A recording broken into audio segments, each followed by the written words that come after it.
The first thing people noticed about the grand celestial ballroom wasn't the crystal chandeliers floating without wires or the orchestra made up of 6 different alien species playing instruments that seemed to bend sound itself.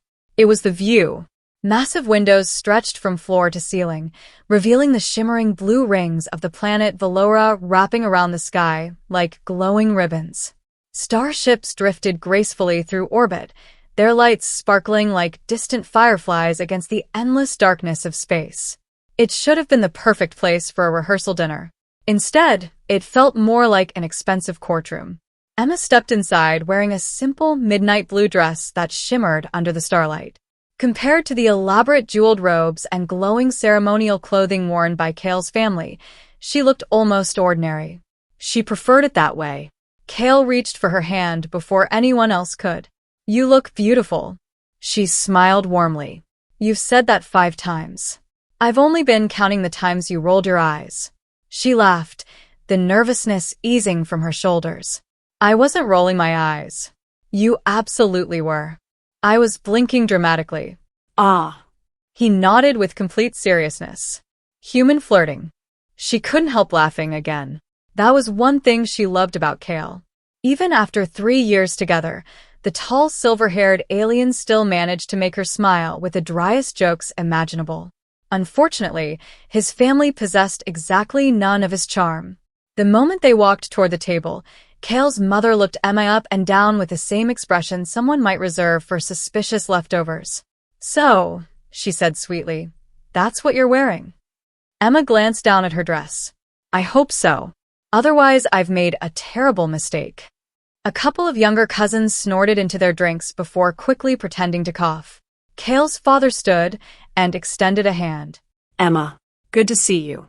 She shook it politely. "Thank you for inviting me. We're happy our son finally found someone."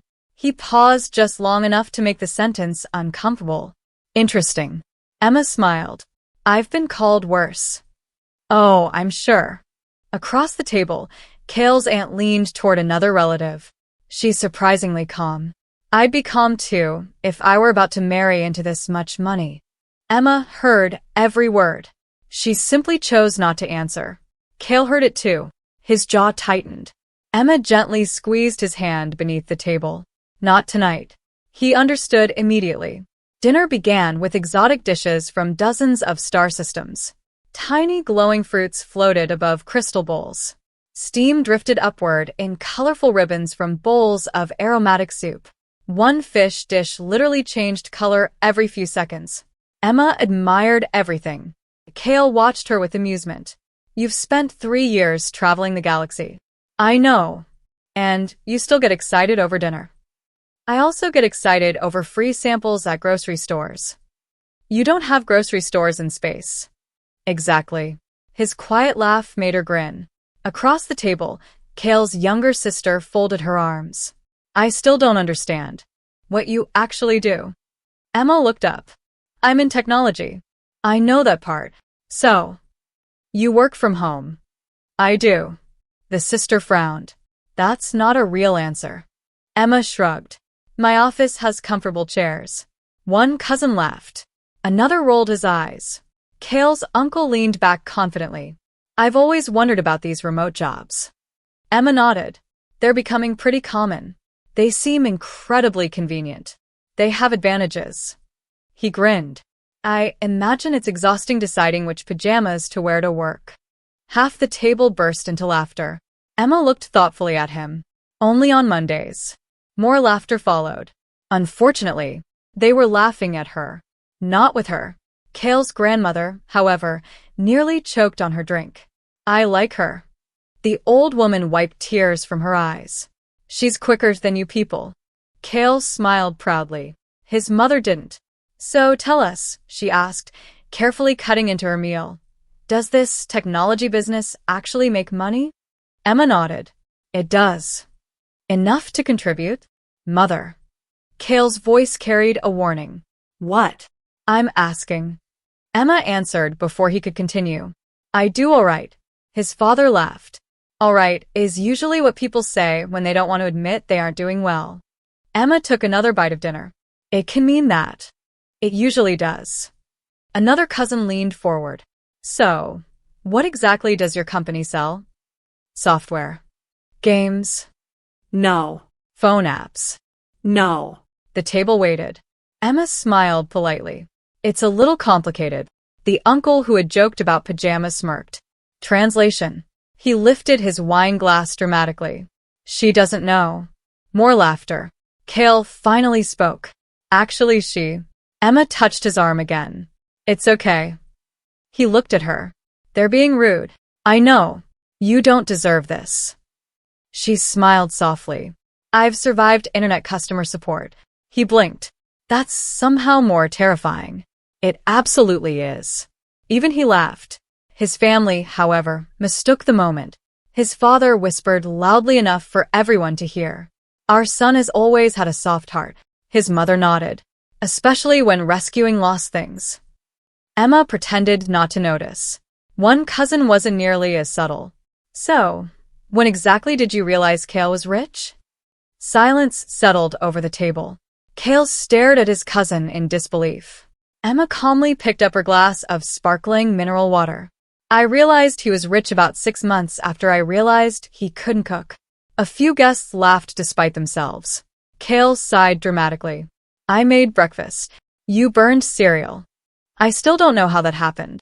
Neither does science. Even the musicians nearby chuckled. For a brief moment, the atmosphere lightened. Then Cale's father cleared his throat. We should discuss practical matters.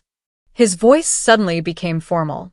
A server approached carrying a sleek black case instead of dessert.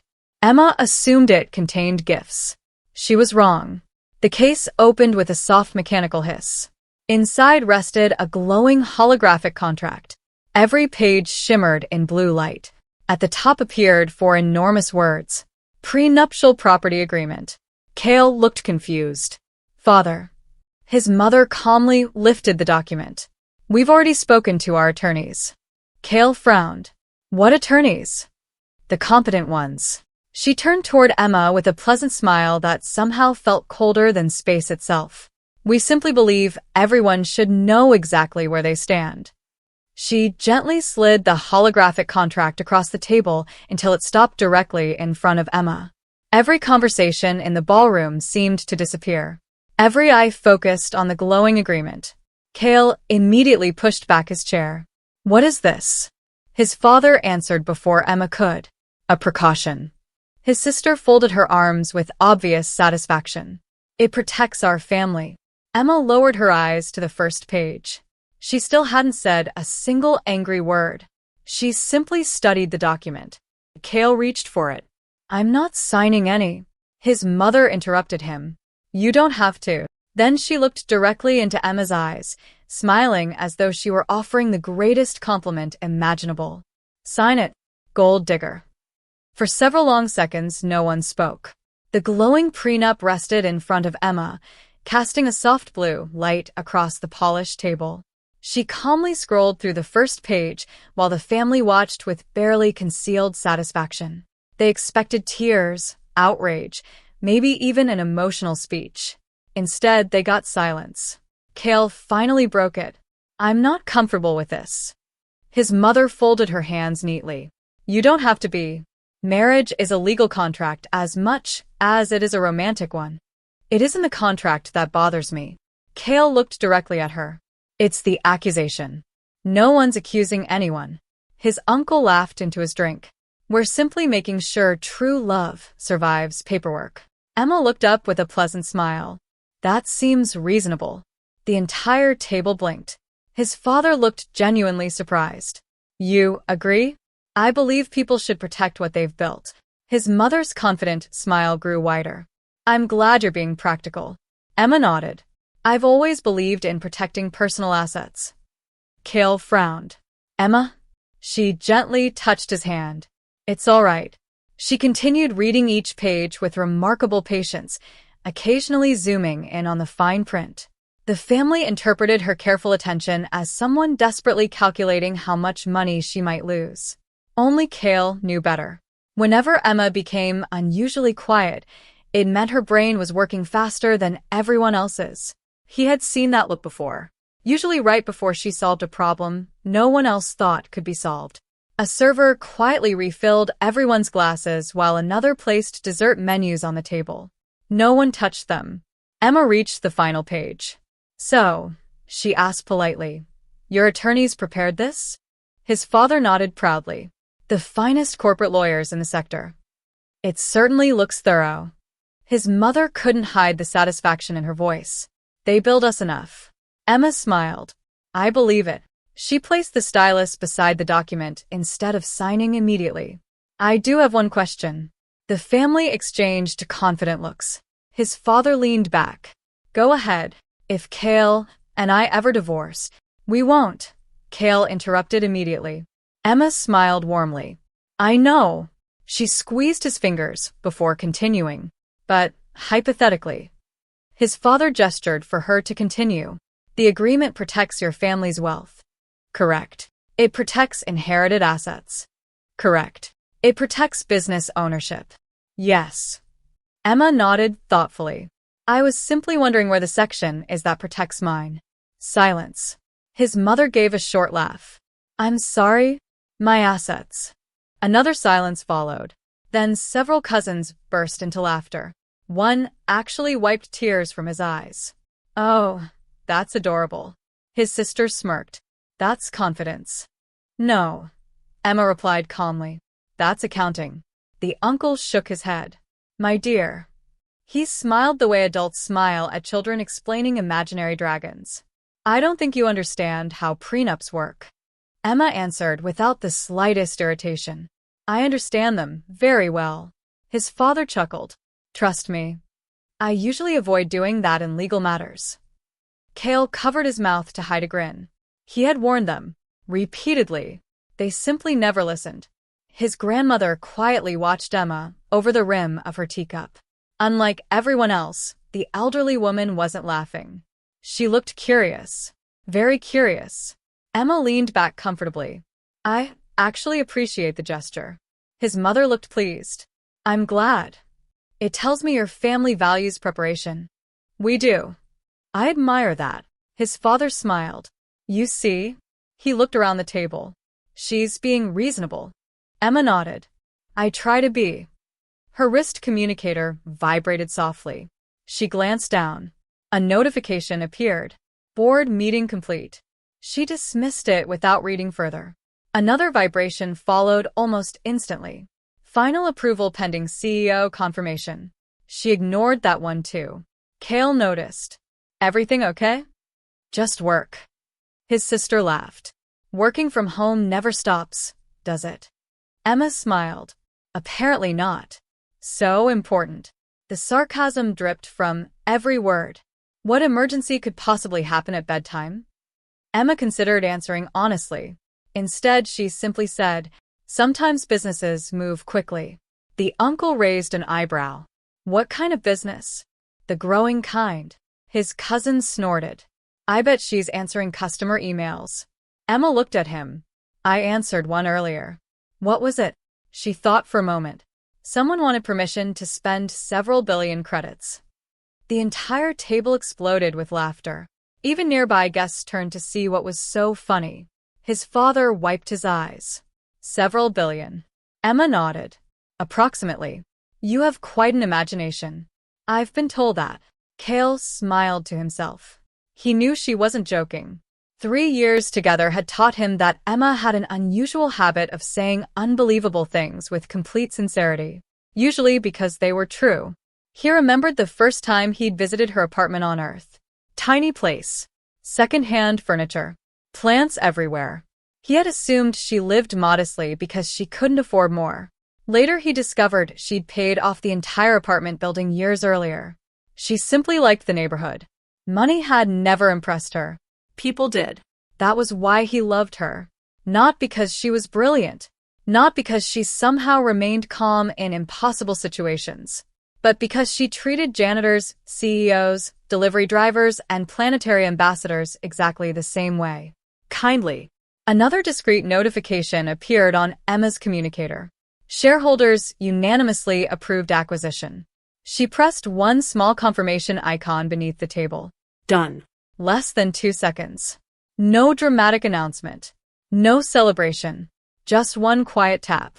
The transaction that had taken nearly 8 months of negotiations was officially complete. Across the galaxy, lawyers, bankers, regulators, and corporate executives were celebrating. Meanwhile, the new owner of one of the oldest manufacturing companies in known space was politely listening to jokes about working in pajamas. His mother took another sip of wine. So tell me. She smiled sweetly. When people ask what you do. Emma looked up. I tell them I work from home. And that's enough? It usually is. His aunt laughed. I suppose it sounds more impressive than unemployed. Cale set down his fork a little harder than intended. Enough. Everyone turned toward him. I've listened all evening. His voice remained calm. But I'm done. My son. No, mother. He rarely interrupted anyone, which made the moment even more startling.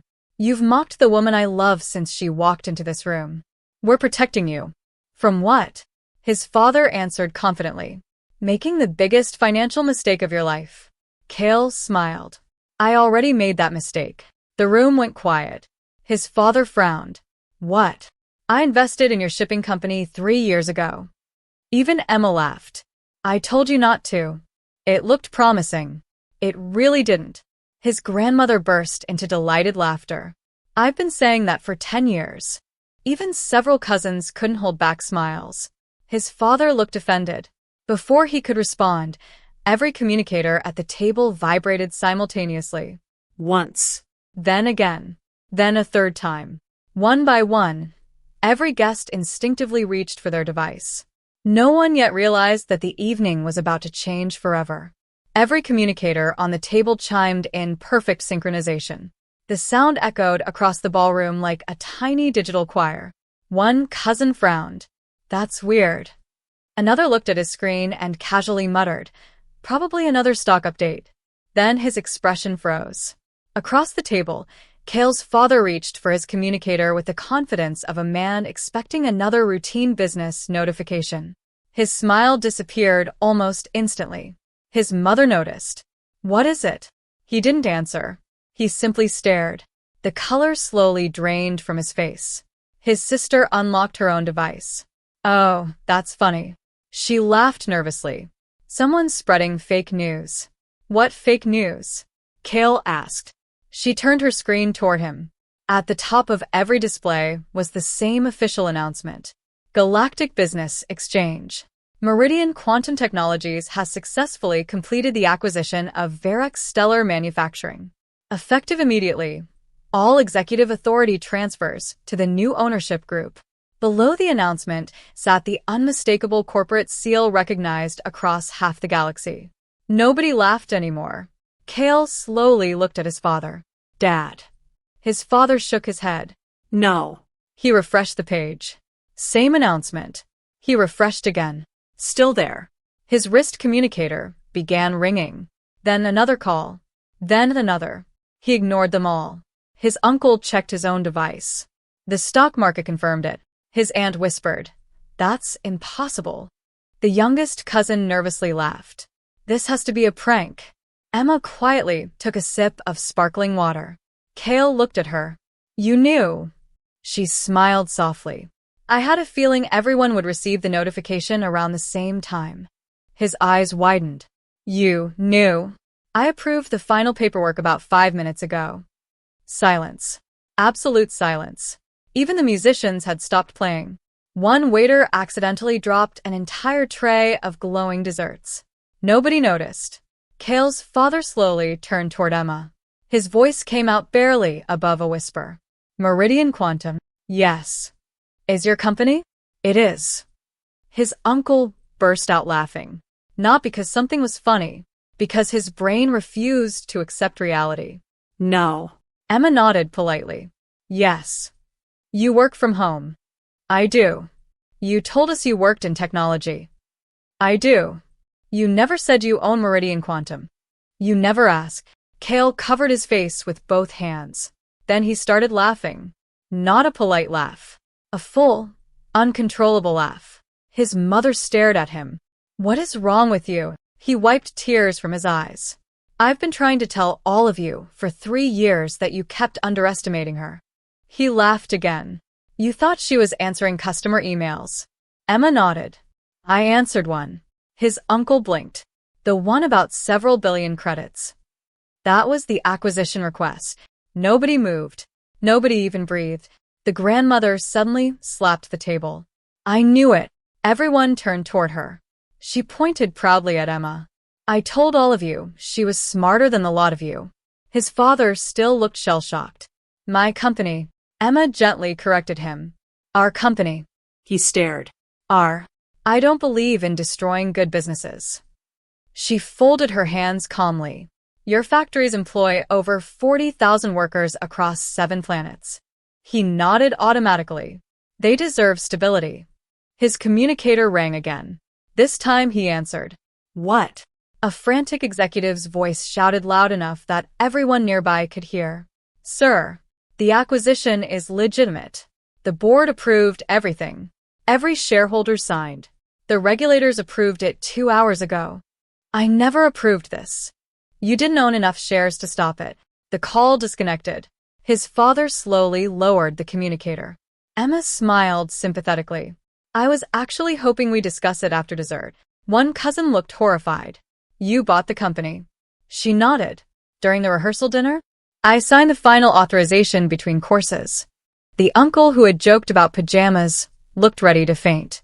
So, he swallowed hard. When you said you were working, I was. The grandmother burst into loud laughter. I've never enjoyed dinner this much. Several nearby guests had started pretending not to watch while very obviously watching. The story was spreading through the ballroom faster than wildfire. One server whispered to another. Is that her? The CEO? The one who bought Varex tonight? I think so. Within moments, half the ballroom was quietly glancing toward Emma. Kale leaned closer. You bought my father's company and still came to dinner? She shrugged. You invited me. I mean, weren't you nervous? I was. You don't look nervous. I've had more stressful video meetings. He laughed again. I can't believe you kept this secret. I signed a confidentiality agreement. His mother finally found her voice. You planned this. Emma shook her head. No. You wanted to humiliate us. I wanted to save a company. His father frowned. My company wasn't failing. Emma reached into her small evening bag and removed a slim data tablet. She slid it gently across the table. I thought you might say that. He looked down. The first page displayed confidential financial reports, losses, debt projections, declining contracts, factory maintenance delays, supply shortages. He turned another page, then another. Every page became worse. Emma spoke quietly. If the acquisition hadn't happened tonight, She paused. the company would likely have entered bankruptcy proceedings within 6 months. His father stared silently at the numbers. You have brilliant engineers. She smiled kindly. Wonderful employees. She looked around the table. But terrible executive leadership.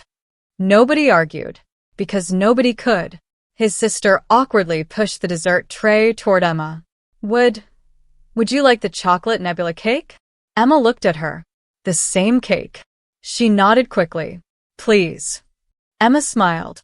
I'd love some. The uncle who had mocked her pajamas suddenly stood. I'll cut it. His wife looked shocked. You've never cut cake. I'm starting new traditions. Kale nearly fell out of his chair laughing. Oh, now you like helping. The uncle cleared his throat.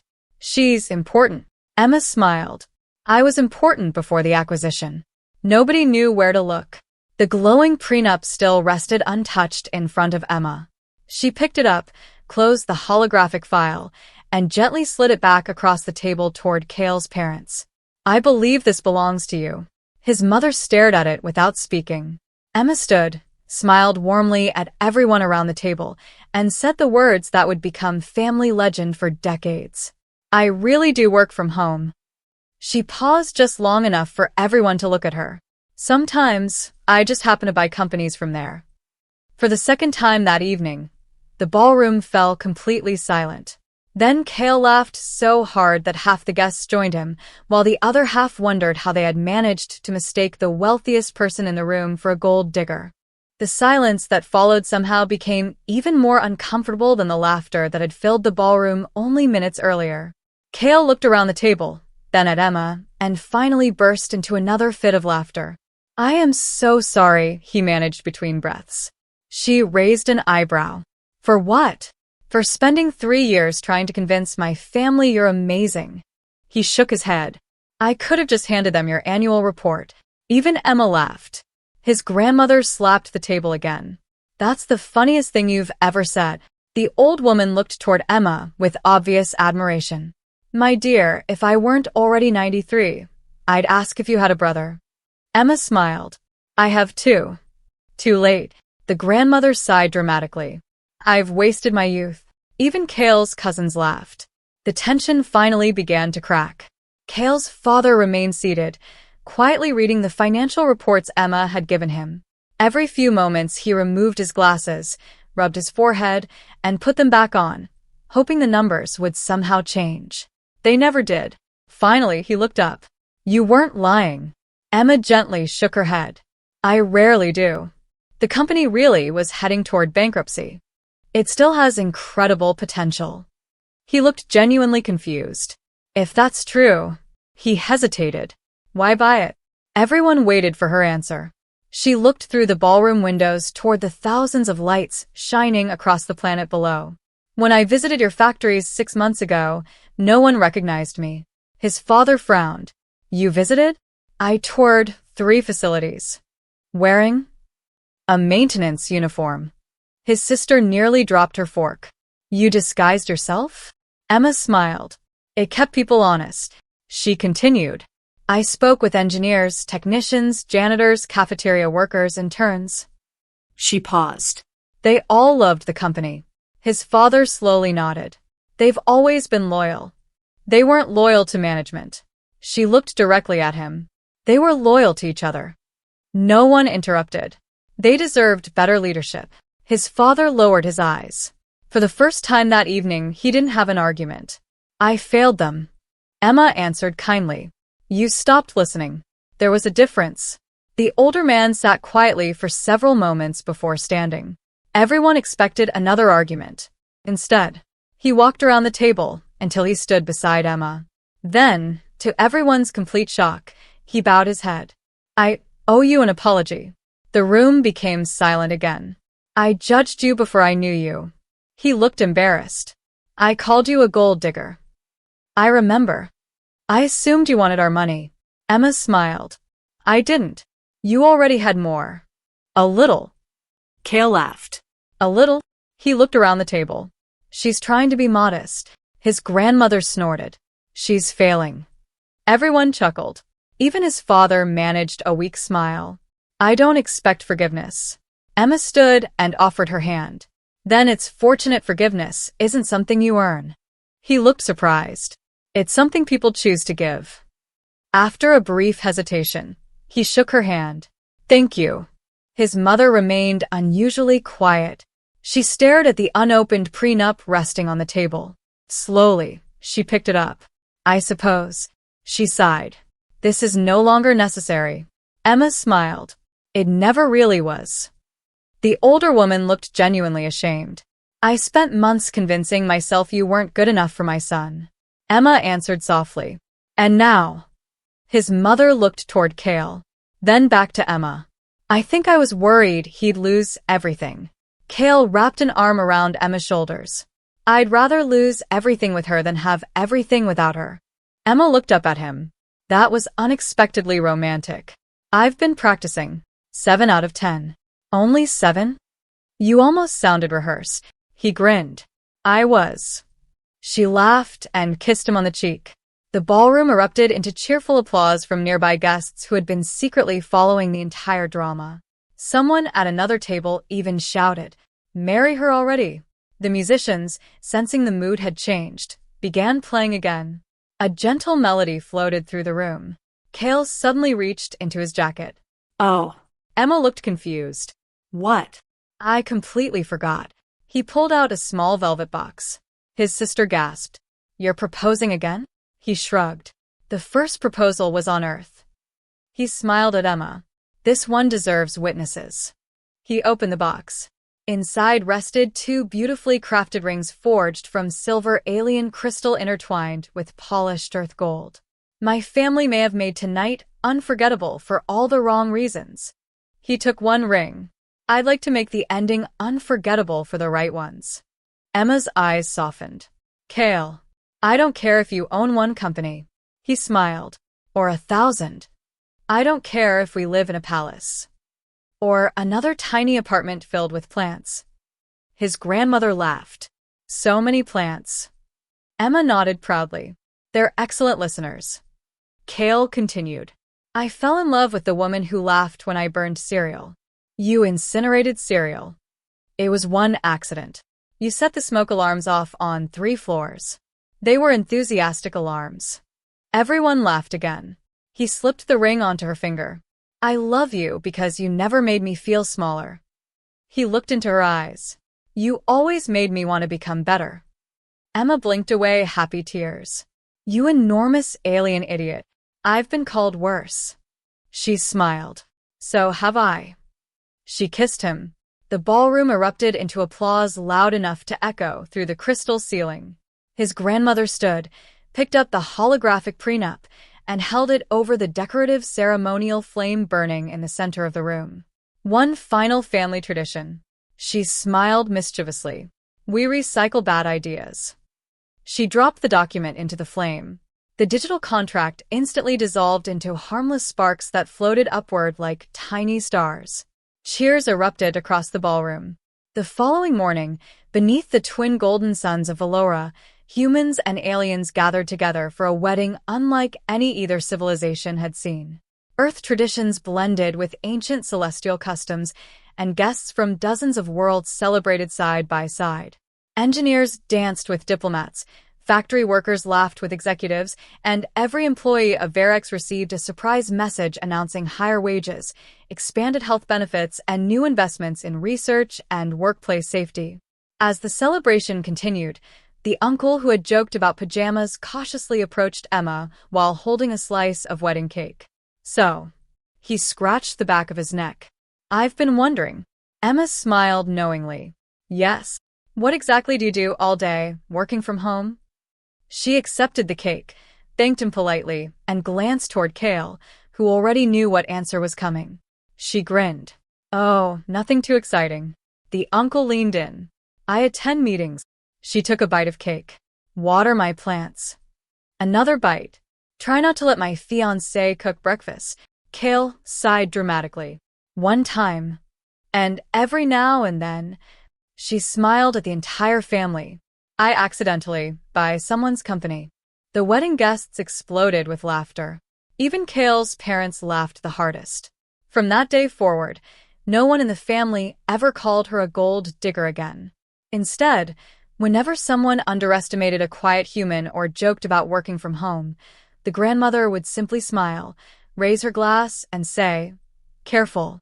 The last person who mocked pajamas ended up working for the woman wearing them.